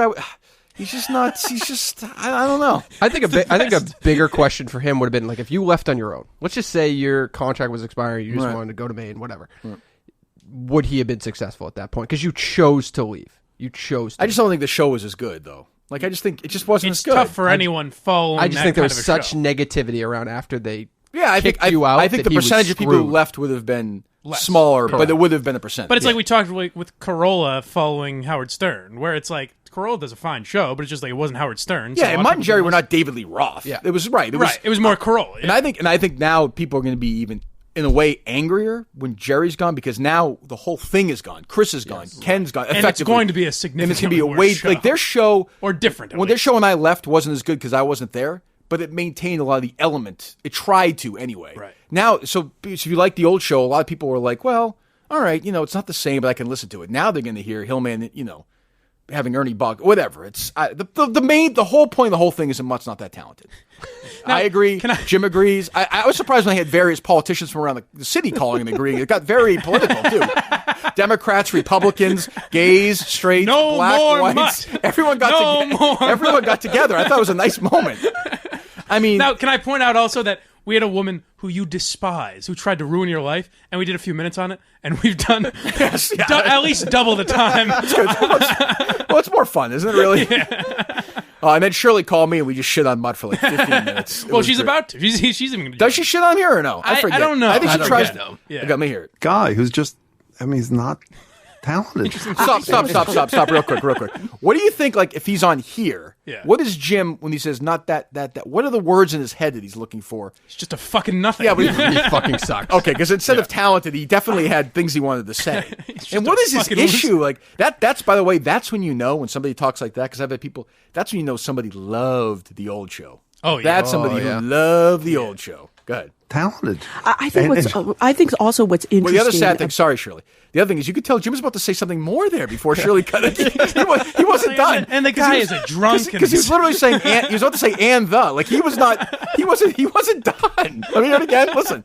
I mean, he's not talented. I think also what's interesting about what's happening at WEI is who they've replaced. Oh, listen to this. Gerry. Here we go. Ready? You know this is coming. Greg Hill, who's by the way is fabulous. I mean, he's not a he knows sports. He's not a sports guy as such. Oh my God! Right. So I think that's what's really interesting. Rock and roll. Sister station, but he does do a lot of WAF. talk. But let me just say, if you remember, for a second, back to Mutt. He sucks. Oh, does he suck? Yeah, right, when I think Shirley? rock and roll, I think a 50-year-old guy that owns Marjorie restaurants. Egan, rock and roll. What is that? Rock and John Cougar Mellencamp. Rock and roll. She even know what AAF is? Rock and roll? I still love that Jim Browdy obviously has an hour of Mutt material. You seen this shit, folks? Oh my God, he's fucking terrible. Meanwhile, like, even if you don't like him, he's not that bad. Like, it's much worse. He shouldn't inspire that much hate. Yeah, like, quite the opposite. Like, I don't know, it's funny. Go ahead. It was rescued, and I would argue, started its couple of decades of wild success with a guy who was not a sports guy. Forget, they get all the anymore. Imus stuff here. Yeah. But Shirley's all excited because a woman is taking over the morning. Can you believe it? Yeah. Now, there's never been a woman on that morning show, right? No, we didn't. You guys would never have a woman in it. No, it's not the person who's on with Jim and Marjorie every week. Trenny, like it's like yeah. Why didn't they think to mention that? Yeah, we have like again, like I don't, it's. I hate when it's. I find it's almost like sexist when people are like, "Oh, they're having a woman on. It's so great." Like, no, we'll have somebody on who's good. You should have someone who's qualified for the job. We'll have Sue God back. forbid. I'm be thrilled to have Sue back on here. She's great. Right. If you find other women, they're great. Yeah, but you're doing that as some sort of a token program. Absolutely. Of course I am. That's all. It's the only reason you do it. Did you see that picture Sue tweeted out yesterday? No. Did you see that of her in 1977? She tweeted out a picture of her going to her prom, and I think it was in Revere or something. It's great. How'd she look? She looked younger, but she looks better now, I think. Really? Yes. Oh, interesting. Oh, it's hilarious, too, and it never ends. People should do more of that. Is that Face App thing where people are old? Man. Oh, I haven't heard enough talk. Oh. You should do it, Kirk. Do it for social media. I retweeted somebody who did it. I didn't even realize it was a thing a couple of nights ago. It's funny, I guess. There was a brief second where I heard every show talking about it and thought, should I mention this to... And I was like, absolutely. I don't even think it's funny for, like, it's okay, that's funny. Like, it's, I don't know. Yeah. Barstool seemed very into it. I guess the Feidelberg picture was hilarious. That was funny. It was a funny picture. Yeah. But he looks like he's old. Yeah. Like, get it? Right, it looks like him. It was funny. Like in 20, 30 years. When I was at Barstool on Monday, there was a line when I walked in. I was like, what is this about? And they were all just like, a fucking mutt. I hate him. Like, it was it was like random people. One after the other? Yeah, it was just like Willie Colon. And they didn't even know you were in the building. You're like, what's this about? It's like, it's just our daily mutt talk. Like, Willie Colon broke character at one point. Like, whisper on me, he's like, listen, I know, but like, mutt sucks. I was like, Willie, I know. It's okay. We'll get past this, buddy. We will. You see Trump tweeting about mutt this morning? Oh, unbelievable. And people he usually gets shit on for his tweets, but both sides of the everybody agreed. Anderson Cooper retweeted. Oh my god, that's why AOC was like +1. Like, and then the two like just started like hugging and kissing, and it was unbelievable. It was incredible. I was just talking to John Henry last night at dinner with John and Linda. We're like, oh, mutt, Jesus, we're laughing. They said, hey, why did we get you? Why were you the one we got off the air, Kirk? We fucked up. And I'm like, yeah, what can you do? I just love, you're right. I love this very PBS, very laid back atmosphere. Browdy and Marjorie and all come to life. The first time they woke up in 20 years. To berate this poor asshole. It's the nicest person on the planet. Nicest guy. I mean, fine, he's endangered people's lives on the road, but he's a great guy. That's my favorite thing, is just beating up on the nicest people that don't deserve it. What's the old Office thing with what's his face, the HR guy, Toby? Oh, Toby. Yeah, it's the same thing. Like, Mutt's honestly the nicest guy on the planet, a medium talent, but a wonderful guy. Who, by the way, whatever. I'm not gonna sit here. Nobody's gonna make me defend Mike. You can defend. What's worse for you, having to defend the OJs, the Weinsteins, or trying to defend Mutt? Oh, I mean, it's not even. Yeah, close. it's not even a competition. Yeah. I wouldn't defend Mutt. I defend the other guys. Yes, I could totally see that. I would get too much shit publicly. Yeah, you can't deal with that. I can defend, Louis C.K. all I want. But if I had to go out there and defend Mutt, I'd be crucified. I mean, the OJ lawyer, even like we talked. If I could talk to him today, I think we'll start right there. I'll be like, listen, I mean, do you want to defend Mutt? He's no, I can't. Oh God, no. I can't say these things. I can't defend a person like that. Yeah. The Browdy voice is great though. Like he sounds so like he's even hiding. He's even hiding anger. Like he's trying to keep it like it's bubbling. There's things he couldn't say on air. Because he'd done it before too. A few months ago, he'd said really? He said he's just not ready for prime time. I did an interview with him a few months ago on his TV show. Yeah. Off the air, he was like, "What the fuck?" He really was too. And I was like, and that's what he's talking about because he's not talking to anybody else. I was like, he's a great guy. He's a great. So when he says that people tell him he's a great guy, that's me. Yeah. I'm like, he's a awesome guy. He's smarter than that. Back to your conversation. Mutt was screwed from day one. Jim Browdy is obsessed with the media inside circle. And he loved our show. He knows. He's shitting on Mutt for some reason. He knows the deal. Yeah, I wonder if you put like a real not that Mutt's not great, but if you put like a real generational guy in right after, would that even work? Or would people name the guy? Well, I'm just saying whoever. I'm just saying the blind mics of the world. Right. Say Howard Stern from 1996 pops in. Yeah. That kind of personality. If Kirk 2.0 walks in, it still would have been negative because you got forced out. It wouldn't be the exact same. Yeah. See, I think they're just mad at how it ended. Probably. And the show wasn't as good as it wouldn't have been as good if Gerry left or different level, but the same thing. Like that's what happened. I think the show not being as good is like really down on the totem pole there. I agree. Now, do you think there are people, obviously, in this world that would say, like, hey, for all Hitler's flaws, he did a great job. Do you think there would be people that say that about Mutt? No, I can't think of No, did Mutt build highways? Nice guy, no. Though. Nice guy. Did Mutt run in the Olympics? No. I mean, it's you like... should see Mutt's tax plan. Oh. No, I mean, is Mutt worse than Hitler? I mean, yeah, in some ways. Hitler was much better on the radio. Much better. That's what Jim Browdy did. I mean, yes, okay. Hitler definitely is the worst person ever. He killed it. It's awful. But again, like, was he like again, as far as radio talent? Yeah, he was an inspiring speaker. Right, he was a good speaker. Yeah. He was an artist. Yeah. Like Mutt's, Mutt's Mutt. I don't think so. I mean, and by the way, I think everybody would agree on that. Everybody. It seems like from Kirk Minihane to Shirley Leung, everyone can come together on this one. Oh, I didn't think I was going to be shitting on Mutt today. It's like the old days. All right, Postmates. Postmate. Can I get the actual read for that? Because is it KM? Yep. I just want to get it right. Yes, code KM. Thank you. Oh, thank you, Dave. For $100. That's a hell of a deal. Shut up, Mike. All right. When you need it, whether it's red wine at 4, sushi at 9. I do not like sushi, by the way. Blind Mike a sushi guy? No, not really. No? What are you eating now? Looks like you're putting some of that weight back on. You think? No, I don't. Oh, okay. Take it easy. Relax. Jeez. You have thick legs, though. Oh, I always have. Catcher's legs. Is that what it is? Yeah. Okay. Wasted opportunity. All right, you'll be my catcher anytime. Hey! Oh! Well, what are you eating now? What's the diet? I'm not really on one. I did eat kind of whatever I wanted for a couple weeks. So Postmates will help because I can get some healthy groceries. There you go. Yes, you can. Any time of day, by the way. Postmate or ibuprofen, anything you want. It's your personal food delivery, grocery delivery, whatever kind of delivery service, all year round. Where's my Postmates? Here it is right now. Click on my Postmates app. It's a little bicycle flying in the sky with the stars around it. Delivery, pickup. Here you go right now. No more trips to the store. You don't even have to know where the store is. And sometimes I'm still a supermarket guy. I kind of like to go around the supermarket once in a while. It's got a nice AC. It's good to look around. But if you're not, you're a Postmates person. And I'm both now, by the way. But if you never want to go, if you never want to get out of your house, never want to leave your couch, you're done. Especially on the weekend if you have to work all day. Fuck it. Yeah, who needs that? You did lines. And by the way, also my streak of fucking up at the self-checkout line at the supermarket is like 6,000 in a row. Yeah, well, I can't. The manager, true. The manager always comes. It's embarrassing. I feel like an asshole. Here with you don't have to humiliate yourself like that at Postmates. You just go. Exactly. You download the app for free, or Android. Browse local restaurants and businesses and track your delivery in real time. Done. 24 hours a day, 365 days a year. Postmates will bring you what you need within that hour. For a limited time, Postmates is giving our listeners $100 of free delivery credit for your first 7 days. To start your free delivery, download the app and use the code KM. That's code KM for $100 of free delivery credit for your first 7 days when you download the Postmates app. Anything you need, anytime you need it, Postmate it. Download Postmates and save with code KM. All right.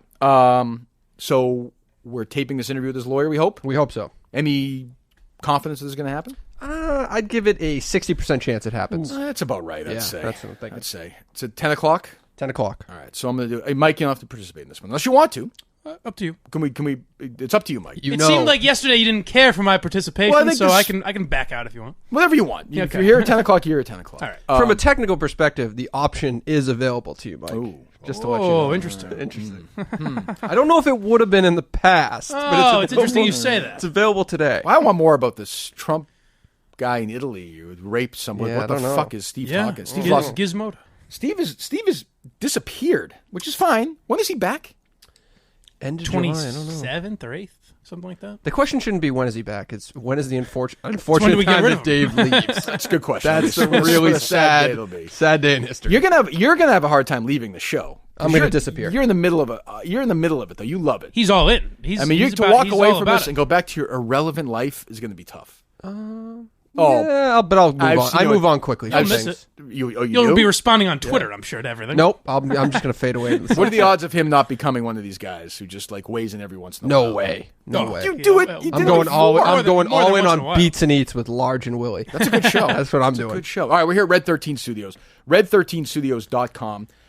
Everybody has been here. Tom Brady, Under Armour, me. We've done all these things. The only person they've turned down is Mutt, who wanted to do a podcast. Yeah. They're like, we can't put our name on it. We can't. It's like legally, we just can't. We can't risk it. We can't. It's like having, it's like when Louis C.K. was trying to play these arenas. Like sometimes you just got to say no. Right. I mean, it's a business at the end of the day. And Red 13 Studios allows everybody but Mike Manansky, that's their tagline, to come in and do their stuff. Everyone. What percentage of people are like, who the fuck are they talking about? It doesn't even matter. They know. Everyone else knows. They're like, oh, we can't listen to that. That's true. Even if they never heard him, they know. It's one of those things you're born with. It's gotten around. Yes, Yeah. it's like it doesn't matter. People on other planets know this. Other life forms. Yeah. Red13studios.com is great. We love it here in Framingham. They're expanding. Again, I don't know. If you want to do your own podcast, I think they do a lot of that, right? They do. Oh, yeah. Yeah, like who's in here like last night? Or like what's... They had the some mic kind is of over live here. rehearsal over there. Right, yeah. They got shoot a music bunch videos of there. music here. Like Yeah. the mic was moved around this morning, so they doing other stuff? Yes. I'm starting Which, a by the rap. way, if this is a music studio, I think there should be a song recorded here for the show. Well, that's an idea. Throw them out there. Say that idea, Dave. Should have texted Mike. Ironically, by the way, Dave, I recommended you last night to Mutt for the producer of the Mutt at Night show. Why'd you do that? Would you want that, Joe? I don't know. He's a great guy. No. Why not? I like Mutt, though. Well, Dave's been talking to Jim Browdy. That's true. He's heard about this. That's the problem is you get attached to somebody like that. It's kind of like you can't really, you'll never clean the stink off. It's like these war criminals who move away after that. You might be getting caught like 60, 70 years and they get arrested. They produce Mud at Night. They go to jail in 50 years. All right. Red13studios.com is the address to find all the information you want. We love it here. Do we have any update, by the way, on the construction? We have no update on the construction. No update on the construction. You predicted what? End of August or something like that? No, he said it would be longer. No. Steve said end of August. No. Oh, okay. Do you own a home or no? I do. Okay. Have you done any construction in it yet? No. Okay. Nope. Just cosmetic issues. Okay. You will learn that when that happens, it is never ever whatever date they give you. Even they're like laughing when they give it to you. It's bullshit. So I believe when I got here, they said 2 weeks. They 2 weeks. I think when we got here. Oh, when you got here. I think when we got here, they said 2 weeks. Oh, okay. So my 2 weeks would be tomorrow. Mine was. I think I said Columbus Day. Okay. Is that still a thing, Columbus Day, or can we say that or no? Is that a hate crime? Very racist of you. Yes, I don't mean Columbus Day. It's the day that happened that we get off. Yes, right. Yes. It's like Mutt's birthday. It's one of these things that they just eliminated from the calendar. Yeah. Red13studios.com. So we're going to try and tape this. We have a big show announcement. We hope we'll make it tomorrow, I guess. I thought we were making it today. I heard we were making it today. I know. I thought about it. But tease of a tease yesterday. I just think if it backfires, I don't, nothing against You're this. really into this. Not literally, but there's a backlash. If it doesn't happen, it will frustrate me. So I'd rather just have it be done. Does it make more sense? What does it matter? Yeah. Okay. If we promote it Monday or Friday, or I'm still caught up in the old thing. Should promote it. We can't promote it on Friday because of the weekend. So you're saying I should coddle this one today? What do you mean? Should I coddle the situation, or should I just disappear and just let tomorrow happen? Saying, should he dive in? Like, should I keep Should I keep communication open with this person? Is he using the word properly? I see what he's trying to do. Coddle? Coddle, like yeah. Oh, coddle the situation. Yeah. With the person? Yes. I would say a light check-in, check-out. Just a confirmation during the day. Because I could see you reaching out coddling in the next half hour and not hearing anything for the next 12 hours. Yes, okay. That's all I'm saying. That's it. That's all. All right. So kind of like every 12 hours type thing, maybe.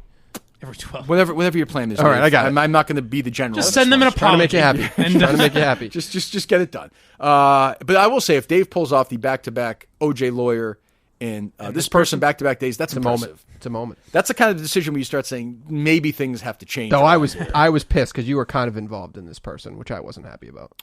Well, I'm sorry, Dave. I don't know what you wanted to say. I wanted the surprise. I wanted the shock and awe. Yes, that's not. It's not going to happen. He asked me if we should surprise you. I was like, I don't know how he takes the surprises. How are we going to do that? I had an idea. I had an idea. Yeah. A cake. The videos are good though. Oh yeah. Which was whose idea? Very enticing. Well, I mean, again, Dave, he needs a pat on the back. It's not a great idea. I mean, it's a pretty basic idea. He needs a pat on the back. It's mud. Okay, it's fine. It's going to be on. Ta-da! Everyone just turned on. Tomorrow there are no subscribers to the podcast. Where did everybody go? Barstool's gone. Barstool's shut down. Nobody's ever been born who's associated with Barstool. History just changes. It's like a Stephen King book. All right. So we'll try and tape this. Hopefully, that'll be good, though. If we have a good interview with this guy, you could, with all the sound, the other stuff, you can build a good show. I think a good show around that because I find this guy... we'll find out but it's abhorrent, really, but I don't think he even would care if I said that. No, I I think he's just an ambulance chasing, attention seeking. Yeah, he's OJ's lawyer who is called Kim Goldman a piece of shit. It's and wondered again in this interview with Kim Goldman, told a story, the one that they were both on, told a story about how he got in an altercation with the police. Had something happen to him a couple of years ago. Yeah. the police were great. And he said, I've moved on. Why isn't she? Again, he's into this like move on thing. There's only one thing I agree with him on about the Kim Goldman thing is like, isn't it weird when you listen to that podcast and then like she's bawling her eyes out about like her father and hair and commercials like, or something? All right, so ZipRecruiter. I know that's weird. I would if I ever have her on, we should. Oh, you wrote that down. I asked about that. My notes. Right times two because I mentioned it again. I would say to her, like my only advice would be to have the other woman do those reads. Yeah. That's all. Yeah, it just seems weird. Just have an act like because you got to pay the bills. I get that. Like I have no problem with her making money off it. None. But and the other thing I actually agree with him too. This guy, and I'll tell him this, is Howard Stern was saying that O.J. Simpson should be off Twitter. That was crazy. It's crazy. That was crazy. First of all, I think O.J. Simpson chopped their heads off. Right? Yeah. So he wasn't found guilty in the court of law. He was found civilly liable. He served his time for his other stuff. Like, he shouldn't be allowed to express his opinion on a platform? Well, we were talking about how weird it is that, like, the lawyer is talking to Kim Goldman's, like, how odd that is if you thought about it in 1995. Now, how weird is it that the guy who made the prank call during the Ford Bronco chase... Captain Jenks made the prank call. Well, but you know what I mean. Yeah, was he is now interviewing one of the victim's sisters. True, although he was super... anti-OJ and like pro Goldman, like crazy. Bizarre, yeah. But I can't believe. I mean, am I wrong? Like OJ, he wants OJ deplatformed. That's crazy. That just shows you the hypocrite that Howard Stern has become. But I also say, like, look, if OJ Simpson started threatening people, like, fine, okay, he hasn't done anything. Right. He gives fantasy football. Yeah, he's been a total drip. Yeah. Like he's a joke. I think and people mock him. Like I like that people shit on him, and I don't care if he's. It's not like he's going to get any advertising off it. And I haven't noticed as many fantasy football questions in response. Not as many as there are. Did you do it? Yeah. Why haven't you found the killer yet? How's that search going, asshole? And he wants him gone because, why? Because it upsets. Like, I get that it upsets Kim Goldman. That sucks, but that's part of that's free speech, right? And Howard Stern, who fought for years against the FCC, that was insane, fucking crazy. Bizarre. So maybe I'll start the interview with that. Sort of work my way in. Yeah, right. And then be like, you know what, Malcolm. A couple of years ago, I got pulled over for speeding. I got over it. I'm like, what the fuck? Like, that's how you ingratiate. But I guess in a lot of ways for Kim Goldman, the Ron Goldman thing is sort of like me having mutt in my life. Like it's that, like you can't get past it. Right. There's it defines just nothing. You. It's what people bring up everywhere you go. Maybe I'll do a Confronting Mutt podcast where I just cry every week and then interview people who have dealt with mutt in their lives. Jim Browdy gets number one. Just people just bawling and like this monster. Like we had to listen to him. Yeah, maybe we'll do that Confronting Mutt. Going back to New Hampshire radio. I thought about driving off the road. Yeah, just for the sweet release of death. Yeah, I mean, why not? All right, we'll be back tomorrow. This was pretty reprehensible. I don't know how it can be anybody's idea of humor.